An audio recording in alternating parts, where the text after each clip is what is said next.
There you go. There you go. Not yet. How do you mend a broken heart? How do you mend this broken heart? Good morning, everybody. Oh, she's up. She's a pain in the rear behind. Go upstairs, get in your seat in the chat room. Plenty of good seats available, so come on out. Good morning to Malpal. Sorry about the fact that they didn't answer the phone on Sunday, but that's another story. Good morning to you all. Yesterday was a day that very hard to explain. Welcome aboard, everybody. Welcome aboard on a lovely Wednesday morning, and it is a lovely morning. After a horrible day yesterday, took the air out of me. The Tyler Skaggs thing was just gonna briefly say, in case you missed it yesterday.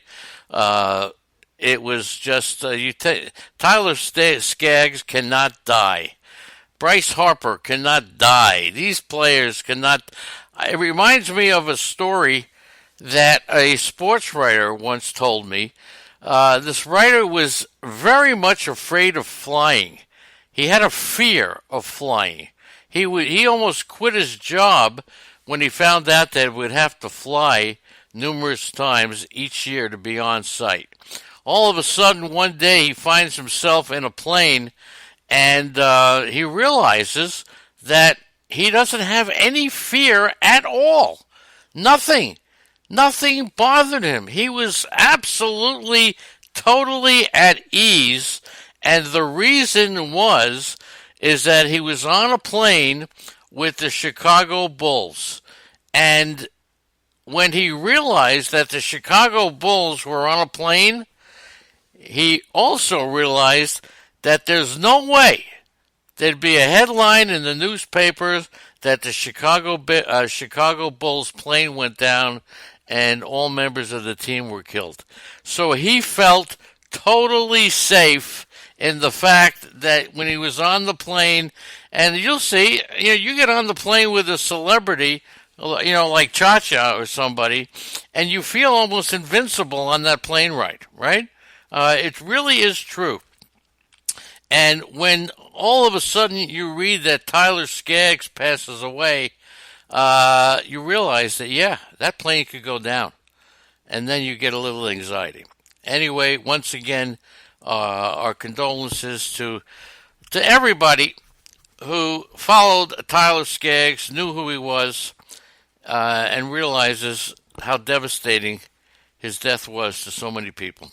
Anyway, welcome aboard, everybody. Yesterday was Arnie's birthday, so let's not forget, didn't have a chance to say it in the morning show, but we did. Cha-Cha and Beach Bum are both in Myrtle Beach, and they're both in the chat room. I wonder if they're holding hands, drinking a mimosa for breakfast. Anyway, good morning to you all, and let's get right to it with a lot of stuff to talking about. The Home Run Derby starting to look interesting. Yelich, Peter Alonso, Josh Bell, Vladimir Guerrero Jr., and Carlos Santana. Carlos Santana to me doesn't belong in the Home Run Derby. I'm sorry. And I really do think, and I'm happy that Vlad is in it. Only because, I'd like to see Joey Gallo, but that won't happen. Probably won't see Aaron Judge. That won't happen. But the point is that the Home Run Derby should be the players that the people want to see. But the All-Star team should be the All-Stars. And there were some players that were voted in. I won't go into the detail now based upon their popularity. But I think it should be the All-Stars. And when you talk about All-Stars, you can't get any worse than the Mets. Now, you may have seen this, but I didn't get a chance to talk about it yesterday. The Mets honored their 1969 team, and in doing so, they paid condolences to the players that have passed away that were on that 1969 team. And they mentioned two players in particular. One was Jim Gosker, an outfielder, and the other one was Jesse Hudson, a left-handed pitcher. So as they memorialized both of them before the festivities, it was also realized that they're both still alive. So you can't get any worse than the Mets. It's just not possible. Max Scherzer, to me, this could be the year that we have a pitcher as the most valuable player. Absolutely possible. Max Scherzer could be the most valuable player. In the month of June, Max Scherzer went 6-0 with a 1.00 earned run average. 1.00, okay? Earned run average. The Nats were 19-31 on May 23rd. They are now 42-41. That was not including yesterday's game. So Scherzer, 68 strikeouts, the most by any National League pitcher with a 1 or less earned run average or lower in any month all time. What a combination. What a combination. And, of course, when we look at the All-Star game, looks like Berrios will be in it in replace of Odorizzi. Kepler won't be in it. Xander Bogaerts, Rafael Devers, no way. No way to get him on the team. And I think it should be changed that every team should not have to be represented in the All-Star game. That's bulldicky and poppycock. They should be represented only by a player who deserves it. I wonder if anybody agrees with me on that. The Astros have had interest in Matthew Boyd, but they're indicating, at least for now, that they won't put Kyle Tucker in that deal. The Tigers have asked for Kyle Tucker in every time they mention a deal with the Tigers, and so far we'll see what happens. DJ LeMahieu, who I think could be right now the MVPs in the National League, it's Max Scherzer, and in the American League, it's DJ LeMahieu. Anybody got anything you want to say about that? DJ LeMahieu, no player has ever won a batting title in both leagues. And DJ LeMahieu was on pace to do just that. Remember, in 2016, he won the batting title. He has a chance to do that now, so it's going to be pretty interesting. Good morning to the Traveler. Nice to have you aboard. Josh Bell, 25 home runs in the first half. The only Pirate player who's hit more was Willie Stargell, and he did it in 71 and 73. And since 1966, very interesting, 66% of the teams to win their division held at least a share of that lead entering July. In that same span, 16 of the 23 World Series winners held at least a share of the division lead entering the month of July, including each of the last 8 World Series winners. And we all know about the most home runs in June, 1,142. That's the most in any calendar month, breaking the record by May. So it's just crazy, just crazy. All right, here's a question for you to start the ball rolling. Name the starting pitcher who's got the most run support. The starting pitcher with the most run support in Major League Baseball. Okay, anybody want to take a shot on that? All right. So once again, we really mourn the Tyler Skaggs. And as I thought about it, of course, you first think of Nick Adenhart. I don't know how many of you remember 1978 Lyman Bostock. That's another guy. There have been a couple others. In 1964, Kenny Hobbs, 22 years old. A terrific second base type, really coming on. He was killed in a plane crash. Remember Tim Cruz in the boat accident with Steve Olin? That was terrible. Astro pitcher Don Wilson in 1975, carbon monoxide. Of course, we remember Yordano Ventura in a car accident, and Jose Fernandez in a boating accident, and Francisco Berrios in 1982 had a heart attack. So Danny Frisella was in a crash. He used to pitch for the Mets. Corey Lytle in a plane crash, Yankee pitcher. We remember Roberto Clemente. We remember Thurman Munson.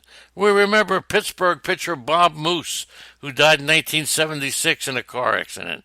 Tommy Hanson had organ failure in 2015. Former Atlanta and Giant pitcher Darrell Kyle, Oscar Taveras in a car accident. Danny Thompson, that is. He was a Rangers shortstop, died of leukemia in 1976. So there you go. So much. Yeah, Bostock was a great hitter. Good morning to Zelmo. Good morning to you all. All right, let's just have a little, let's talk some notes here. Eduardo Escobar's numbers are very solid, but they don't jump off the page. And among the qualifying National League third basemen, he ranks fourth in average, sixth on base, third in slugging, fourth in OPS. And Escobar trails only Arenado in wins above replacement as a third baseman. So he's one who not only has been snubbed by the All-Star game, but he's been snubbed by the snubs. Unbelievable. Atlanta went 28-8 in the month of June. The Phillies went 11-16, and they opened up the month trailing the Phillies by 2 games in the National League. They set a new franchise record, 56 home runs in the month. Ender Enciarte began a rehab assignment, 0 for 2. So that's pretty good there. The Rockies, 15-13 in June, had a 9-8 record against the National League West, and offense is not an issue. Do you realize that the combined team batting average at Coors Field is over 300, and Colorado scored 167 runs in June, the most since 1999. Starters must go deeper into games in Colorado because the bullpen is really suspect. Their 5.2 ERA, ranked 12th in the National League, 4.88 with the starters. The bullpen 5.8, they're ranked 13th. And boy, if they're going to do anything, they're going to have to really do a lot. Kyle Freeland, 17-7 last year, 2.8 ERA. He's in AAA Albuquerque, okay? 0-3 with an 11 ERA. Last time I looked, don't expect him to come back. John Gray, on a little bit of a roll. He went 5-1 with a 2.6 ERA in June. He actually outpitched Clayton Kershaw last Saturday. So keep an eye on John Gray, that's Andy's boy, who 5-1 with a 2.65 ERA in June. Herman Marquez, who was perceived to be the ace of the staff, he's been solid but not dominant. He struggled at Coors, 4-1 with a 5.7 ERA at Coors. Colorado pitchers, by the way, have a 3.9 ERA on the road, fourth lowest mark in baseball. At home, those same Colorado pitchers have the highest ERA, 6.4. Yeah, that's pretty ridiculous, okay? The Rockies have a 24% chance to get a wild card berth, according to Fangraphs. 24%. The odds to take one of the 2 National League wild card slots have been higher in the past week than they've been all season, okay? In 22 games, Blackman led the majors with a .412 average, 10 homers. He was tied with 40 hits, fourth in on-base percentage at .441. He did not get a lot of respect. No, it wasn't Greinke. It was the most runs report. Eduardo Rodriguez, Boston pitcher, the most run support. Okay?